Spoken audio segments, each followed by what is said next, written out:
Di tengah kerasnya Tanjung Priuk, ketika kekuasaan ditentukan oleh siapa yang paling ditakuti, seorang tukang bangunan sederhana bernama Sugali tiba-tiba menjadi satu-satunya harapan.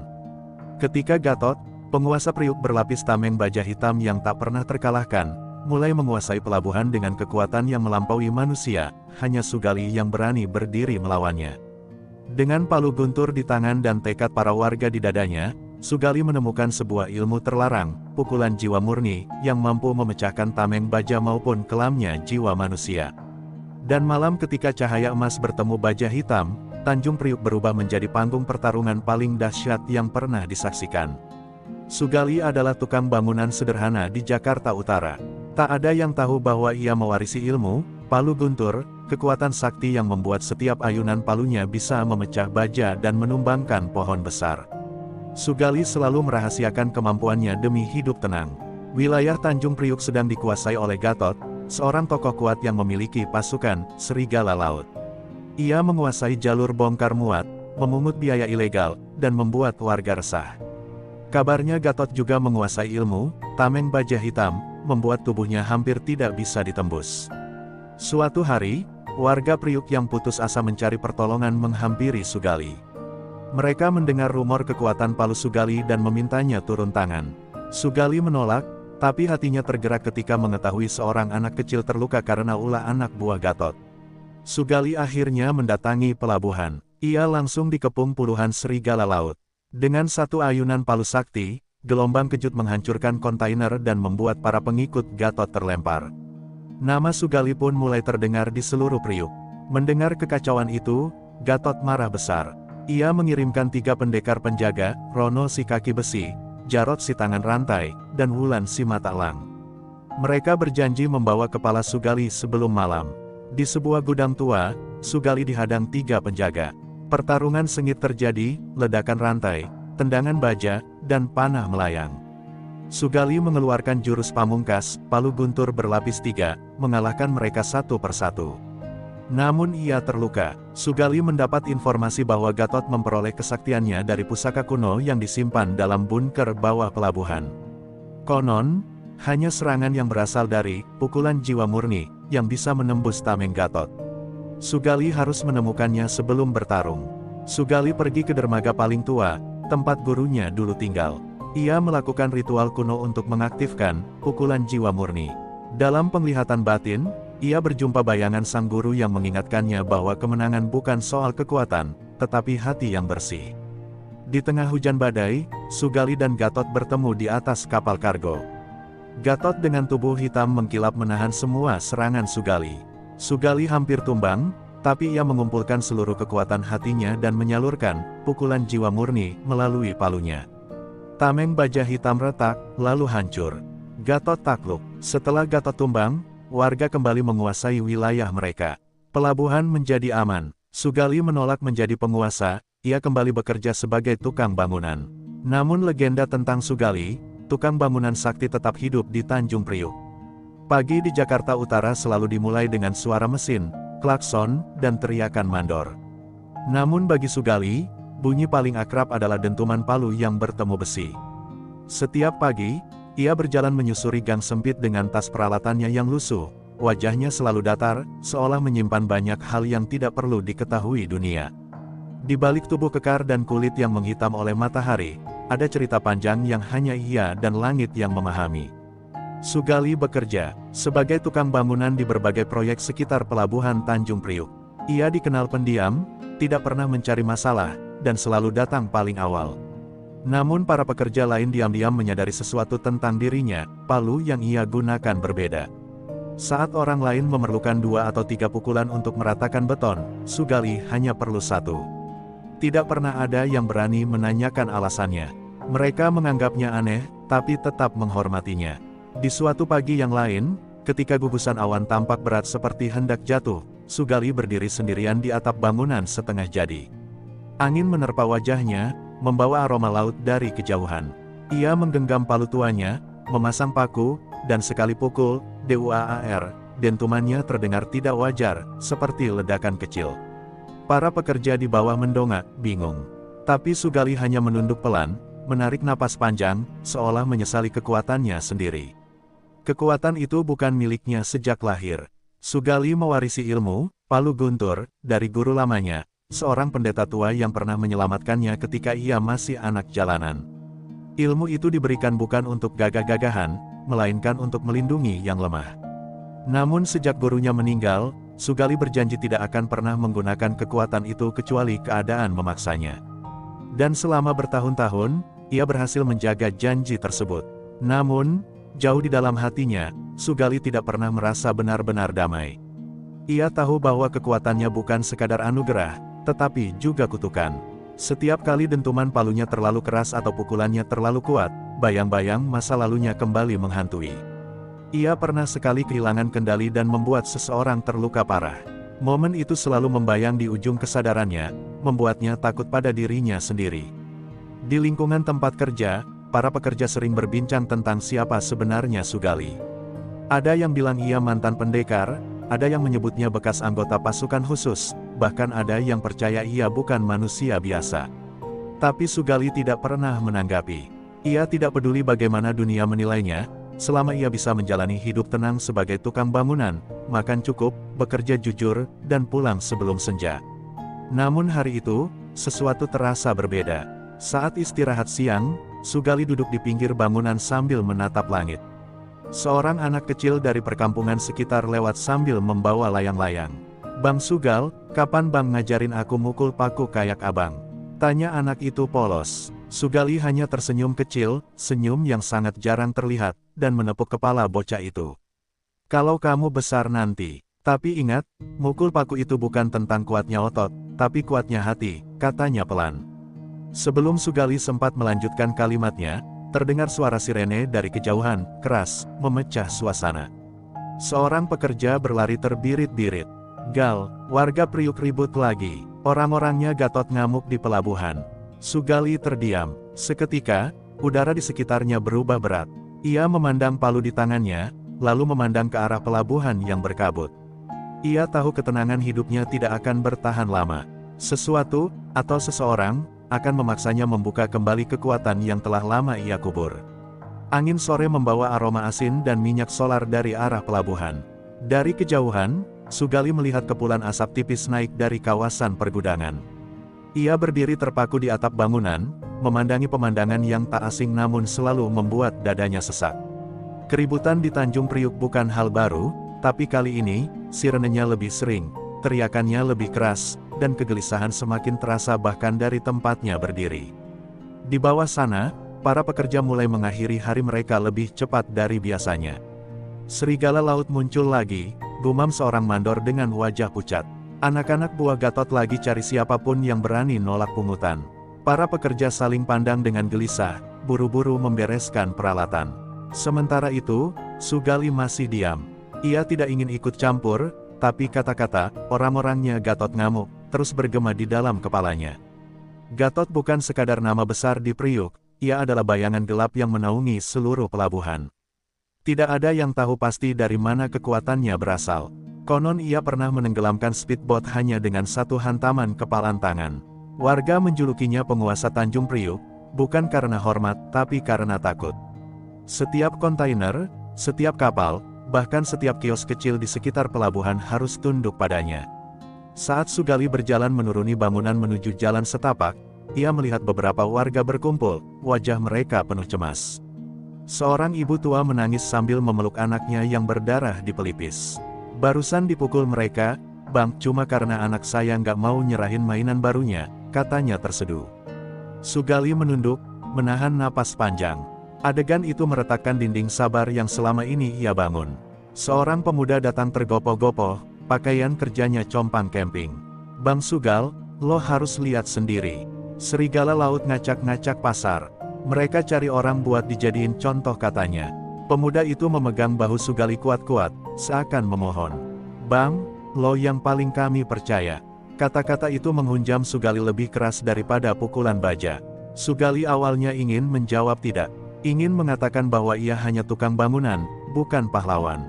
Tapi ketika ia melihat tangan kecil anak tadi, yang ia tepuk dengan lembut di jam istirahat, gemetar ketakutan di balik pelukan ibunya, hatinya runtuh.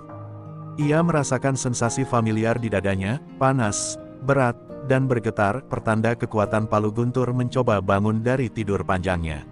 Langit mulai menggelap, angin laut semakin kencang, meniup debu dan kertas-kertas di jalanan. Sugali berdiri tegak, menatap arah pelabuhan yang kini dipenuhi lampu merah biru kendaraan patroli yang kalah banyak oleh kekacauan. Momen itu seperti dejavu baginya, ketakutan, kekacauan, dan ketidakadilan yang begitu mencolok hingga membuatnya ingin berteriak. Namun ia tetap diam, tapi memutuskan sesuatu dalam hati. Sugali mengencangkan genggaman pada palu tuanya. Sudah cukup, gumamnya, hampir seperti bisikan pada dirinya sendiri. Ia melangkah maju, setiap langkah berat namun yakin. Warga menatapnya dengan penuh harapan ketika ia melewati mereka. Sugali tidak menoleh, ia hanya menatap lurus ke depan, ke arah Tanjung Priuk yang sedang terluka. Untuk pertama kalinya setelah bertahun-tahun, Sugali siap menghadapi bayangan gelap bernama Gatot. Langkah Sugali menyusuri gang-gang menuju pelabuhan terdengar berat, namun mantap. Malam mulai turun perlahan, menutupi langit dengan warna kelabu gelap. Lampu-lampu jalan menyala redup, sebagian berkedip karena tua, membuat suasana semakin mencekam. Di sepanjang perjalanan, Sugali melihat pintu-pintu rumah tertutup rapat dan tirai jendela bergerak pelan, pertanda warga sedang memerhatikan dari balik bayang-bayang, menunggu sesuatu, atau seseorang. Ketika ia tiba di persimpangan dekat pasar, sekelompok warga berkumpul, seolah menantinya. Wajah-wajah mereka dipenuhi kecemasan, tapi juga secercah harapan. Seorang bapak tua dengan tongkat mendekati Sugali dan menatapnya dalam-dalam. "Bang Sugali, kalau bukan Elo, siapa lagi?" Suaranya bergetar namun penuh keyakinan. Sugali tak menjawab, ia hanya menunduk sedikit, menghormati keberanian orang-orang yang bahkan tanpa kekuatan pun tetap bertahan. Tiba-tiba, dari arah pelabuhan terdengar teriakan panjang, diikuti dentuman keras seperti kontainer jatuh. Warga yang berkumpul serentak menjerit kecil. Sugali memandang ke arah sumber suara, dan ia tahu waktu untuk ragu sudah habis. Ia mempercepat langkah, melewati kerumunan yang langsung memberi jalan. Masing-masing dari mereka seperti menitipkan harapan terakhir pada punggungnya. Saat ia semakin dekat dengan pelabuhan, udara berubah drastis. Asap tipis bercampur dengan bau bensin dan logam panas. Di kejauhan, Sugali melihat bayangan api kecil yang memantulkan cahaya di permukaan kontainer. Lalu, di antara kabut asap, terlihat beberapa sosok berbadan besar mengenakan jaket hitam bergambar kepala serigala. Serigala laut. Mereka menggeledah kios-kios dan menarik paksa para pedagang, menuntut uang perlindungan yang mustahil dibayar. Sugali berhenti sejenak, mengamati keadaan. Ia tahu bahwa sekali ia turun tangan, semuanya akan berubah. Dunia kecilnya yang tenang akan musnah. Namun sebelum ia sempat meresapi keraguan terakhir itu, seorang anak kecil tiba-tiba berlari ketakutan ke arahnya, terisak dan jatuh tersungkur. Sugali cepat meraih dan mengangkatnya. "Bang, tolong ayah, mereka mau bawa ayah." Tangis anak itu memecahkan sesuatu dalam hati Sugali. Tanpa pikir panjang, Sugali menurunkan anak itu dengan lembut. "Duduk di sini, jangan kemana-mana," katanya pelan. Lalu ia berdiri dan menatap lurus ke arah kerusuhan. Angin malam menghantam wajahnya, membawa kembali ingatan tentang gurunya, tentang janji yang pernah ia ucapkan, "Gunakan kekuatanmu hanya untuk melindungi, bukan menyakiti." Dan malam ini, janji itu akhirnya dipanggil kembali. Di tengah hiruk-pikuk pelabuhan, salah satu anggota serigala laut melihat Sugali mendekat. "Heh, si tukang bangunan sok jago datang." Ia tertawa keras, memamerkan tatapan meremehkan. Yang lain segera mengepung Sugali, berseru-seru dan menantang. Namun ketika Sugali berhenti tepat di hadapan mereka, aura dingin mengalir dari tubuhnya. Bukan amarah, tapi tekad yang membeku. "Mana ayah anak itu?" Suara Sugali dalam dan berat, seakan keluar dari sesuatu yang telah lama terkunci. Para serigala laut terdiam sekejap, cukup untuk membuat mereka merasakan intimidasinya. Lalu salah satu dari mereka tertawa kecil. "Kalau mau ambil, coba lewatin kami dulu." Tantangan itu bagaikan pemantik di atas bensin. Sugali menarik napas, menggenggam palunya, dan babak baru dari hidupnya yang lama ia hindari pun dimulai. Sugali berdiri dikelilingi 6 serigala laut, tubuh-tubuh besar dengan tatapan buas dan tawa meremehkan. Cahaya api kecil dari kios yang terbakar memantul di wajah mereka, menciptakan bayangan-bayangan gelap yang bergerak seperti monster. Sugali menggenggam palunya lebih kuat. Ia bisa merasakan energi lama, energi yang sudah ia tahan bertahun-tahun, mulai bergerak dari telapak tangan hingga ke lengan. Suara detak jantungnya terdengar jelas, seakan memukul waktu. Salah satu serigala laut maju sambil menarik besi panjang. "Nih tukang bangunan sok jadi pahlawan," katanya sambil mengayunkan besinya ke arah Sugali. Dalam sekejap, Sugali menghindar ke samping dengan gerakan cepat, hampir tidak terlihat. Palunya bergerak satu kali, tek. Besi itu patah seperti kayu murahan. Si serigala laut terkejut, matanya membelalak tak percaya. Wajah-wajah lainnya berubah tegang. Dua orang lain menyerbu bersamaan. Yang satu membawa rantai, satunya lagi pisau bengkok. Rantai itu berputar dan melesat seperti ular besi, namun Sugali menangkapnya dengan tangan kosong. Ia menarik sekali, keras, hingga lawannya terpental jatuh menghantam kontainer. Pisau yang mengarah ke dada Sugali ia kibaskan dengan punggung palu, membuat tombak cahaya kecil memercik. Lalu, dengan satu pukulan ke tanah, gelombang getaran merambat seperti petir mini. Lawannya terhempas. Keributan itu membuat serigala laut lain mulai panik. "Dia bukan orang biasa, hati-hati," teriak salah satu dari mereka. Namun, terlambat. Sugali melompat ke arah kontainer, mendarat dengan dentuman keras yang membuat baja sedikit penyok. Ia turun kembali dan dalam satu gerakan memukul udara di depan, menciptakan hembusan angin yang menghantam dua musuh sekaligus. Mereka terpelanting seperti boneka kain. Tetapi Sugali tidak merasakan kemenangan apapun. Setiap kali palunya menghasilkan getaran berbahaya, ia merasakan peringatan dari dalam dirinya, jangan terlalu jauh. Kekuatan palu guntur memang luar biasa, tapi jika ia melepasnya tanpa kendali, kerusakannya bisa melampaui apapun yang ia bayangkan. Sugali berusaha bertarung secukupnya, menahan sebagian besar energi yang ingin meledak keluar. Hanya tersisa satu serigala laut, yang memegang ayah dari anak kecil tadi. Pria itu ditahan kasar dengan tangan terikat. Ketika melihat Sugali mengalahkan semua rekannya, wajahnya berubah dari ketakutan menjadi harapan. "Bang, tolong!" teriaknya. Serigala laut yang menahannya menodongkan pisau ke lehernya. "Maju selangkah lagi, gue tusuk nih orang." Untuk pertama kalinya malam itu, mata Sugali benar-benar berubah. Tatapannya tidak lagi datar, tetapi dingin, sangat dingin. "Lepaskan dia," katanya perlahan. Serigala laut itu mundur setengah langkah, tidak menyangka suara Sugali bisa sedalam itu. Ketakutannya membuat tangannya bergetar, dan itu membuat Sugali tahu, ia hanya butuh satu kesempatan. Dalam keheningan sepersekian detik, Sugali mengangkat palu, memukul tanah di sampingnya, BUM, gelombang kejut melesat seperti tamparan raksasa. Gelombang itu menghantam serigala laut dengan presisi, cukup keras untuk menjatuhkannya tanpa melukai ayah si anak. Pisau terlempar, pria itu merosot ke tanah, terbebas. Warga sekitar mulai berdatangan, menyaksikan Sugali berdiri di tengah reruntuhan ringan yang ia ciptakan, sosok sunyi di antara kaca pecah dan kontainer yang bergoyang. Namun sebelum Sugali sempat bernapas lega, sebuah suara berat menggema dari kejauhan. "Berani banget lo nyentuh orang-orang gue." Suara itu membuat semua orang terdiam. Gatot telah mengetahui kehadiran Sugali. Suara berat itu bergema di antara kontainer, membuat bulu kuduk warga berdiri. Sugali mendongak perlahan. Dari balik asap dan sorot lampu pelabuhan, muncullah sosok besar dengan langkah mantap. Tubuhnya kekar, otot-otot di lengan terlihat seperti tertanam baja. Jaket hitam dengan emblem kepala serigala tersemat di punggungnya. Matanya tajam, hampir berkilau seperti mata binatang malam. Dialah Gatot, penguasa Tanjung Priuk, dan malam itu, auranya seperti badai yang baru bangun. Gatot berjalan tanpa tergesa, setiap langkahnya membuat tanah bergetar tipis, seakan ada tenaga yang ditahan di balik kulitnya. Di belakangnya, tiga sosok lain muncul, Rono si kaki besi, Jarot si tangan rantai, dan Wulan si mata elang, tiga penjaga inti serigala laut yang namanya saja sudah cukup membuat para preman kelas bawah gemetar. Warga yang tadi berkumpul perlahan mundur, bersembunyi di balik kios yang terbakar separuh. Jadi ini orangnya. Gatot berhenti 3 meter di depan Sugali. Ia menatap palu di tangan Sugali, lalu menatap mata lelaki itu tanpa berkedip. Tukang bangunan sakti yang selama ini cuma jadi bisik-bisik.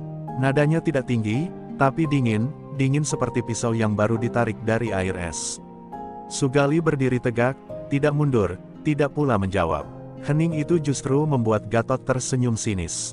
"Rono, yang berkaki dilapisi besi hitam dari lutut ke bawah, menghentakkan kakinya ke tanah. Dentumannya keras, membuat debu berhamburan. "Bos, biar gue ancurin dia sekarang juga," katanya garang. Jarod mengayunkan rantai panjangnya hingga berdesing seperti angin tajam. Sementara Wulan, dengan mata tajam yang seolah bisa melihat detak jantung musuh, memandangi Sugali seperti memetakan seluruh titik kelemahannya. Tapi Sugali tetap diam, bukan karena takut, tapi karena ia sedang menimbang, seberapa besar kekuatan yang harus ia lepaskan agar semua ini berhenti tanpa mengorbankan banyak orang. Perutnya terasa mengeras, palu di tangannya bergetar halus, merespons kegentingan situasi. Warga yang bersembunyi memandangi Sugali dengan napas tertahan. Mereka tahu, malam ini bukan malam biasa. Gatot melangkah lebih dekat, kini jarak mereka tinggal 2 meter. "Lo mukul anak buah gue, lo ngancurin lapangan rejeki gue, dan lo kira gue bakal diem aja?" Ia menepuk bahu Sugali, pelan, tapi suara hentakannya seperti palu raksasa mendarat. Sebagian kontainer di belakangnya bergeser setengah inci. "Gue kasih satu kesempatan, pergi dari sini, tinggalin pelabuhan ini, dan jangan pernah balik." Sugali menatap tangan Gatot yang masih menempel di bahunya. Tatapannya tenang, namun dari palu yang ia genggam, kilatan cahaya kecil muncul, seperti listrik halus. Lalu Sugali berkata pelan, sangat pelan, tapi terdengar jelas oleh semua orang. "Aku tidak datang untuk cari ribut, tapi aku juga tidak akan pergi selama kalian menyakiti warga di sini." Jawaban itu membuat Gatot menarik tangannya perlahan.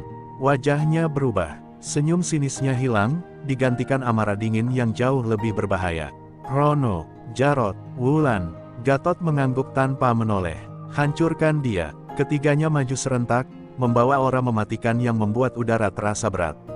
Warga menutup mulut mereka, sebagian berdoa, sebagian gemetar melihat apa yang akan terjadi. Sugali mengangkat palunya, menarik napas panjang, dan mempersiapkan diri. Di bawah langit malam dan api yang membara, Sugali akhirnya akan menghadapi 3 penjaga inti Gatot, pertarungan yang akan menguji batas kekuatan palu guntur. Dan dari kejauhan, Gatot hanya menonton dengan mata dingin, menunggu siapa yang akan tumbang lebih dulu. Rono si kaki besi menyerbu lebih dulu, menghentakkan kakinya ke tanah dengan kekuatan yang membuat aspal pecah seperti kaca rapuh. Dentuman itu memaksa Sugali melompat mundur 2 langkah, namun Rono tidak memberinya waktu bernapas. Dengan kecepatan tak wajar, ia memutar tubuh dan menendang ke arah kepala Sugali. Tendangan itu mengenai udara kosong, tapi hembusannya saja cukup membuat rambut Sugali berkibar keras. Kekuatan murni, brutal, dan mematikan. Belum sempat Sugali menginjak tanah, rantai panjang milik Jarod melesat dari samping, berdesing seperti cambuk besi. Sugali mengangkat palu untuk menahan pukulan itu, terang, percikan api membanjir di udara. Betis Sugali terdorong ke samping, rasanya seperti dihantam palu baja. Jarod menarik rantainya dan mengayunkannya lagi, mencoba membelit kaki Sugali. Gerakannya cepat, liar, dan berbahaya. Wulan si mata elang berdiri sedikit jauh, memantau dengan ketenangan seorang pemburu. Setiap gerakan Sugali ia amati dengan cermat. Ketika ia menemukan celah kecil, sekecil kedipan mata, ia melepaskan tembakan panah kecil berujung baja dari busur ringan di punggungnya. Panah itu melesat nyaris tanpa suara. Sugali memutar tubuh dan memukul panah itu dengan gagang palunya, membuatnya terpental ke dinding kontainer. Serangan demi serangan datang bertubi-tubi. Sugali menahan, menghindar, memutar, tapi tekanan itu makin kuat. Rono menghantam tanah berkali-kali, menciptakan gelombang pecahan aspal yang memaksa Sugali kehilangan pijakan. Jarod memanfaatkan momen itu, melilitkan rantainya ke lengan Sugali. Wulan menembakkan 2 panah sekaligus. Situasinya memburuk cepat, bahkan untuk Sugali yang sakti. Sugali mengaktifkan sedikit energi palu guntur. Hanya sedikit, palunya bersinar samar, kilatan listrik biru bergetar di permukaannya. Dengan tenaga itu, ia menarik rantai Jarod hingga pria itu terseret maju. Sugali memukul tanah, BUAAM, gelombang kejut meluas, memutus. Lilitan rantai dan membuat Jarod terhempas 5 meter ke belakang, berguling keras di aspal retak. Rono melompat ke udara, kedua kakinya bersinar hitam, seolah terlapisi energi logam. Ia turun dengan tendangan mengerikan yang bisa menghancurkan mobil dalam satu sentuhan. Sugali menahan tendangan itu dengan palunya. Tubuh Sugali terdorong mundur beberapa langkah, bahunya bergetar hebat, tapi palunya bertahan. Rono mendarat dengan tatapan tak percaya. Ternyata lo lebih kuat dari yang diceritain orang. Wulan, yang sejak tadi memantau, menembakkan panah terakhirnya, panah berujung 3, berputar cepat di udara hingga menciptakan suara mendesis. Panah itu mengarah tepat ke dada Sugali. Dalam sepersekian detik, Sugali memusatkan energi ke palunya dan mengayunkannya ke depan. Hantaman itu menciptakan semburan angin keras yang memusnahkan arah panah, membuat Wulan terkejut dan melangkah mundur untuk pertama kalinya. Sugali berdiri di tengah lingkaran medan pertempuran, napasnya berat, matanya kembali dingin. Di sekelilingnya, aspal retak, kontainer penyok, dan debu menari di udara. Rono bangkit perlahan, Jarod mengumpulkan rantainya, dan Wulan mengganti panahnya dengan yang lebih besar. Mereka bertiga tersenyum tipis, bukan karena meremehkan, tapi karena akhirnya mereka menemukan lawan yang pantas. Dan di kejauhan, dari atas tumpukan kontainer, Gatot menatap dengan senyum gelap. Sugali tahu, pertarungan ini baru permulaan. Pertarungan itu akhirnya mereda ketika Rono, Jarod, dan Wulan tersungkur satu persatu. Mereka tidak tumbang permanen, namun tubuh mereka tak lagi sanggup mengikuti perintah untuk berdiri. Sugali berdiri tegak, napasnya tersengal, palunya menggantung di tangan dengan goyangan halus. Luka kecil menghiasi lengan dan pipinya, tapi bukan rasa sakit fisik yang membuatnya gelisah, melainkan tatapan dingin Gatot yang sejak tadi mengawasi tanpa berkedip. Gatot turun dari tumpukan kontainer dengan langkah perlahan namun mantap. Suara sepatunya menjejak aspal yang retak, memantulkan gema berat seperti langkah raksasa. 3 penjaga inti gue, ditumbangkan tukang bangunan, katanya sambil tersenyum miring. Tapi senyum itu tidak menunjukkan kekaguman, justru rasa penasaran yang gelap. Warga sekitar menahan napas. Semua mata tertuju pada 2 sosok yang berdiri di tengah ring kerusakan. Sugali mengangkat palunya, bersiap untuk pertarungan berikutnya. Namun, sebelum ia sempat bergerak, Gatot mengangkat tangan kanan dan mengepalkan telapak tangannya. Seketika, udara di sekitar tubuh Gatot berubah. Sebuah kilatan hitam, seperti asap pekat namun berkilau, mengalir menyelimuti kulitnya. Suaranya berat, hampir seperti bisikan ribuan logam diseret bersamaan. Tubuh Gatot tampak dikeraskan oleh sesuatu yang bukan dari dunia biasa. Itu, Sugali mengernyit, merasakan getaran aneh. Auranya berbeda dari apapun yang pernah ia rasakan. Bahkan palu guntur dalam genggamannya bergetar seperti memperingatkan bahaya. Gatot menatapnya dengan bangga. Lo pikir cuma lo yang punya guru? Ilmu gue namanya tameng baja hitam. Dikasihin langsung sama penjaga pelabuhan dulu, sebelum tempat ini jadi neraka modern. Sugali teringat cerita gurunya, tentang pusaka terkutuk yang konon disimpan di bawah pelabuhan tua, sebuah artefak yang dapat memberi kekuatan luar biasa, tapi membakar hati pemiliknya. Lo pakai benda itu? Tanya Sugali perlahan. Gatot menghentak dada dengan tangannya sendiri. Suara dentumannya terdengar seperti 2 lempeng baja beradu. Gue nggak pakai benda itu. Benda itu nyatu sama gue. Warga yang menonton mulai berbisik ketakutan. Mereka melihat kilatan hitam bergerak di kulit Gatot, seolah hidup, merayap seperti urat baja yang tumbuh. Sugali merasakan hawa berbahaya dari sosok itu, lebih berbahaya dari Rono, Jarod, dan Wulan digabungkan. Jika ia memukul dengan seluruh tenaga palu guntur sekalipun, ia tidak yakin tameng itu bisa retak. Sugali mengencangkan rahangnya. Ia harus menemukan cara lain. Gatot maju 1 langkah, tanah di bawah kakinya pecah. Lo kuat, Sugali, tapi kekuatan lo cuma otot dan petir. Ia mengangkat tangan, dan seolah terbentuk lapisan hitam keras di sekeliling tubuhnya. Gue kebal, tusuk, tembak, hantam, gue nggak kenapa-kenapa. Mau coba? Tantangan itu dilontarkan seperti racun. Bahkan dari jarak beberapa meter, Sugali bisa merasakan tekanan energi yang hampir membuat telinga berdenging. Sugali menurunkan palunya perlahan, bukan menyerah, tetapi berpikir. Dalam situasi itu, ia sadar satu hal, palu guntur tidak akan cukup. Bukan dalam kondisi Gatot sekarang. Ia harus menemukan jalan lain, sumber kekuatan lain, yang diajar oleh gurunya hanya dalam bisikan terakhir sebelum meninggal. Sesuatu bernama, pukulan jiwa murni. Sugali menatap Gatot, menghadapi auranya yang mengancam, dan berkata dalam hati. Kalau aku tidak menemukan cara mematahkan tameng itu, semua orang di Priuk akan hancur. Pertarungan mereka belum dimulai, tapi Sugali tahu, ini bukan lagi sekadar duel. Ini perang antara dua kekuatan yang sama-sama lahir dari masa lalu yang kelam. Malam itu, setelah menyadari bahwa palu guntur tidak akan mampu menembus tameng baja hitam milik Gatot, Sugali mundur perlahan dari lokasi pertarungan.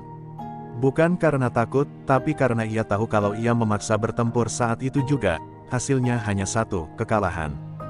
Gatot membiarkannya pergi, berdiri di atas tumpukan kontainer seperti raja yang baru saja menguji calon musuh sepadan. "Cari dulu jalan keluar lo, Sugali. Gue tunggu," katanya dengan suara yang menggema seperti gong kematian. Sugali berlari menuju dermaga tua di ujung Tanjung Priuk, tempat yang dulu sering ia datangi bersama gurunya. Laut malam berombak gelap, seakan menutup rahasia yang tertanam di dasar perairan. Angin asin menerpa wajah Sugali, membawa ingatan lama, gurunya, Ki Sangkala, yang pernah menyebut tentang teknik terakhir yang tidak pernah selesai ia ajarkan. "Jika suatu hari kau menghadapi musuh yang tak bisa disentuh oleh logam atau tenaga fisik, gunakan pukulan yang tak berasal dari tubuhmu, tetapi dari jiwamu," begitu pesan sang guru. Sugali berhenti di depan gudang kayu yang sudah rapuh. Lampu gantung tua bergoyang ditiup angin, mengeluarkan suara berderit seperti bisikan arwah. Sugali menutup mata dan berusaha mengingat detail terakhir ajaran Ki Sangkala. Namun memori itu pecah-pecah, seperti potongan kaca. Ia memukul dinding kayu dengan frustrasi. "Guru, berikan aku petunjuk," gumamnya dengan suara bergetar. Tiba-tiba tanah di bawah kakinya bergetar pelan. Sugali menoleh cepat. Dari balik air laut yang gelap, muncul cahaya tipis berwarna biru muda, seperti sinar bulan yang terjebak di dalam air. Cahaya itu menjalar ke dermaga, membentuk jejak ke arah sudut gudang. Sugali mengikutinya dengan hati-hati, merasakan hawa sejuk namun penuh energi yang asing namun akrab. Seolah Ki Sangkala, meski telah tiada, sedang menuntunnya. Di sudut itu, di balik papan kayu, Sugali menemukan sebuah kotak besi kecil yang selama ini tersembunyi. Ia membuka kotak itu dengan hati-hati. Di dalamnya terdapat secarik kertas tua dengan tulisan tangan Ki Sangkala. Tinta yang hampir pudar itu bertuliskan, "Pukulan jiwa murni lahir bukan dari marah, bukan dari dendam, tapi dari tekad menjaga yang tak bisa menjaga dirinya sendiri. Jika kau membiarkan kebencian memandu pukulan ini, jiwamu akan pecah sebelum tanganmu bergerak." Sugali menelan ludah. Ia membaca ulang catatan itu berkali-kali. Teknik itu bukan sekadar kekuatan, melainkan ujian hati. Ia harus memasukkan seluruh tekad, empati, dan keberaniannya menjadi satu aliran energi yang keluar melalui pukulan, tanpa kebencian, tanpa keputusasaan. Sugali menutup mata, mencoba memusatkan pikirannya. Ia mengingat wajah para warga yang terancam oleh kekejaman Gatot. Mengingat Rono, Jarot, dan Wulan yang tersesat dalam kegelapan kekuasaan. Perlahan, energi hangat mengalir dari dadanya ke lengan. Cahaya tipis keemasan muncul di kulitnya, berbeda dengan kilatan petir palu guntur. Ini lebih halus, lebih dalam, dan lebih personal. Sugali mengepalkan tangannya. Ia merasa seperti memegang sesuatu yang bukan fisik, sebuah keberanian yang tidak bisa dipatahkan oleh baja. Dermaga tua bergoyang, papan-papannya bergetar karena resonansi energi itu. Saat Sugali membuka mata, cahaya keemasan itu menyelimuti seluruh lengannya. Pukulan jiwa murni akhirnya bangkit dari tidur panjangnya. Dengan napas teratur, Sugali berkata lirih, "Gatot, tamengmu mungkin baja, tapi tidak ada baja yang bisa melawan jiwa." Ia berdiri dan menatap cahaya kota Tanjung Priuk dari kejauhan. Pertarungan puncak semakin dekat, dan kali ini, Sugali tak lagi datang sebagai tukang bangunan sakti, melainkan sebagai pewaris ilmu terakhir Ki Sangkala. Angin subuh menerpa wajah Sugali saat ia kembali melangkah menuju pusat Tanjung Priuk. Cahaya keemasan yang tadi menyelubungi lengannya kini meresap ke dalam tubuh, namun masih terasa berdenyut halus seolah menunggu dilepaskan. Di kejauhan, langit kelabu menyelimuti pelabuhan yang kacau pasca perkelahian semalam. Tapi yang membuat Sugali mempercepat langkah bukanlah kerusakan itu, melainkan aura gelap Gatot yang terasa seperti awan badai menekan dadanya. Ia tahu, Gatot sengaja memancarkannya sebagai tantangan. Ketika Sugali tiba di area kontainer, puluhan warga sudah berkumpul, berdiri jauh dari pusat arena, wajah mereka dipenuhi kecemasan. Mereka tahu siapa yang akan bertarung hari itu. Beberapa bahkan berbisik, "Kalau Sugali kalah, kita habis." Sugali hanya menunduk sedikit, meresapi beban harapan itu. Tapi alih-alih menjadi tekanan, harapan itu justru memperkuat denyut energi pukulan jiwa murni di dadanya. Gatot muncul dari balik bayangan kontainer. Tubuhnya masih dilapisi tameng baja hitam, namun kali ini tampilannya lebih pekat, lebih hidup, seperti kabut logam yang menyelimuti seluruh permukaan kulitnya. Bahkan tanah yang ia injak menggelap seperti terbakar. "Gue kira lo kabur, Sugali," katanya sambil tersenyum sinis. "Tapi ternyata lo balik juga. Bagus. Gue bosan nunggu." Sugali melangkah maju, tanpa palu di tangannya. Gatot mengangkat alis, sedikit bingung. "Palu lo kemana? Lo mau lawan gue pakai tangan kosong? Jangan bikin gue ketawa." Sugali menghela napas, lalu mengangkat kedua tangannya perlahan. Dari kulitnya muncul cahaya halus keemasan, berdenyut lembut namun sangat jelas. Warga terkejut, bahkan Gatot untuk pertama kalinya terlihat tidak sepenuhnya yakin. "Ini, apa? Ini bukan tenaga buat menghancurkan," jawab Sugali pelan. "Ini tenaga buat melindungi." Gatot mencibir keras, suara seperti pelat baja digesek. "Halah, kata-kata kosong gak bakal nembus tameng gue." Ia menghentakkan kaki, dan tameng baja hitam menyebar seperti gelombang energi hitam ke sekujur tubuhnya. Udara bergetar dan terdengar suara berdengung rendah. "Siap, Sugali. Kalau lo mati hari ini, salahin diri lo sendiri." Gatot melesat lebih cepat dari sebelumnya. Serangannya seperti tabrakan truk baja. Sugali menahan pukulan itu dengan satu lengan, energi keemasan meletup seperti percikan matahari. Tubuh Sugali terdorong beberapa langkah ke belakang, aspal tergores oleh gesekan kakinya. Tapi berbeda dari sebelumnya, tulangnya tidak retak. Napasnya tidak pecah. Pukulan itu tidak membuatnya roboh. Untuk pertama kalinya, Gatot terlihat terkejut. "Apa yang lo lakukan?" Sugali kembali maju, kali ini melesat dengan langkah ringan namun penuh tekad. Ia memutar tubuh dan melancarkan pukulan telak ke dada Gatot. Cahaya keemasan muncul tepat saat pukulan mengenai tameng baja hitam. Suara ledakan kecil terdengar, bukan seperti logam dipukul, tetapi seperti dua energi berlawanan saling memakan. Gatot terpental mundur 2 meter, terhuyung untuk pertama kalinya. Warga menahan napas, beberapa bahkan menutup mulut tidak percaya. Gatot meraba dadanya, dan untuk pertama kalinya ia melihat retakan kecil di permukaan tameng baja hitam. Retakan itu memancarkan cahaya putih seperti kaca hampir pecah. Wajahnya berubah muram dan marah. "Impossible," gumamnya. Sugali menatapnya dengan pandangan tajam dan mantap. "Tameng lo kebal dari rasa takut dan kebencian, Gatot.